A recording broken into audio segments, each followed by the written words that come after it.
This is a gaming PC that costed me about $200. Yep, it's possible. Does it look great?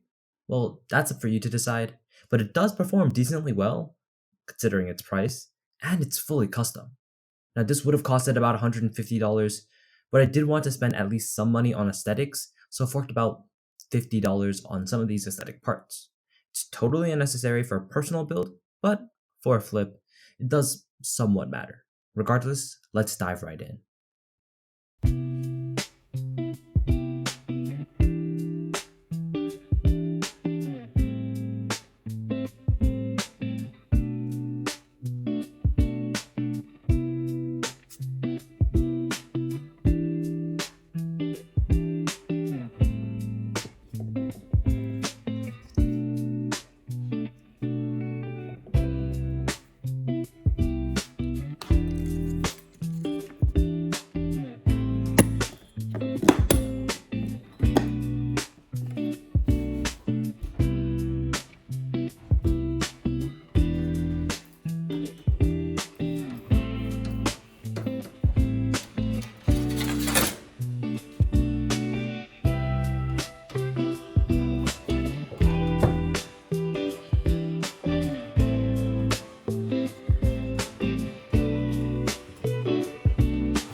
Now, if this is your personal system, I highly recommend that you stop here. You already got some RGB with the cheap fans, and it's going to perform the exact same. But for me, I do like my aesthetics, and it does help with selling the build, so I'll be tossing in a couple of cheap parts to make this PC look that much better.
Now the performance is actually pretty good considering its relatively low price point. Valorant and CS2 can easily get around 100 FPS on low to medium settings, and while I didn't test it in this video, Fortnite and Apex should be playable at about 100 FPS on 1080p low to medium settings. Even games like Cyberpunk and Forza can get a 60 plus FPS average, which is honestly more than enough to have a smooth experience. Now if you're looking at GTA's 1% low, you might think that it's a stuttery mess, and honestly, can't blame you, it's pretty down there on the chart.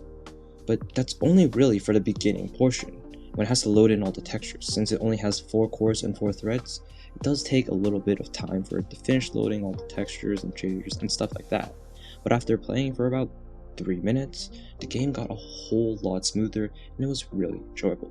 Because I did get some good deals, notably the $10 1060 and the $50 CPU motherboard RAM combo, the build isn't that repeatable.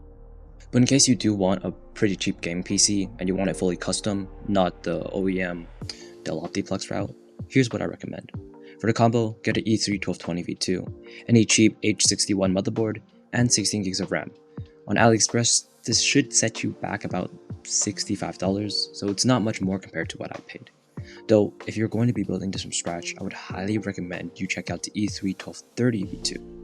It only costs $10 more, but that $10 gets you multi-thread performance and higher base and boost clocks, which makes the PC feel a whole lot smoother in gaming and just on the desktop itself.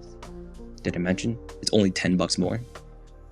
Anyways, for the graphics card, it's gotta be a little bit tough to get a pretty cheap one, but try to get something like the RX 570, 470, or 1060 6 or 3GB for $30 to up to $40. That should be basically it. Slap into a budget case, get a cheap power supply and a cooler, and got yourself a pretty decent game PC, which would hold your own for about a year or two. Like always, I'll have a Google Docs link down below with the parts and alternatives if you want to do some reading. And thanks for watching. Consider subscribing if you do like this type of content. Peace.